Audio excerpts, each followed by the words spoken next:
ordering the lumber. Just like that, the plan to rebuild begins. Those behind the original Jamie Bell Adventure Playground in High Park are mobilizing once again, with the hope of making childhood dreams a reality within 6 to 8 weeks. I have had those committee members call me to say, okay, when are we rebuilding? It's not a question of are we rebuilding, when are we going to be rebuilding? Early Saturday morning, the wooden castle went up in flames, leaving kids in the area to wait and wonder.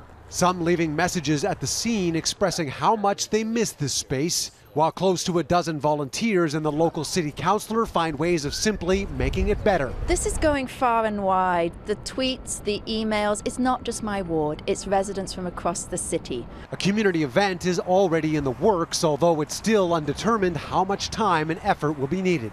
2 days later, and Toronto police are closely patrolling the park and continuing their arson investigation, appealing to the public to try and find out who may have wanted to take out this centerpiece for families in the area. It is a crime scene, and with most crime scenes there's going to be some information and evidence left behind, and that's what we have to work with right now. At least one corporate giant has offered $50,000 to assist in the effort of rebuilding the park as soon as possible. We think that Canadian Tire and its brand promise stands for getting Canadians out and active and giving them the tools that they need to do that. In order to replace what is now nothing more than charred ruins where kids once stood as kings and queens. What do you tell him?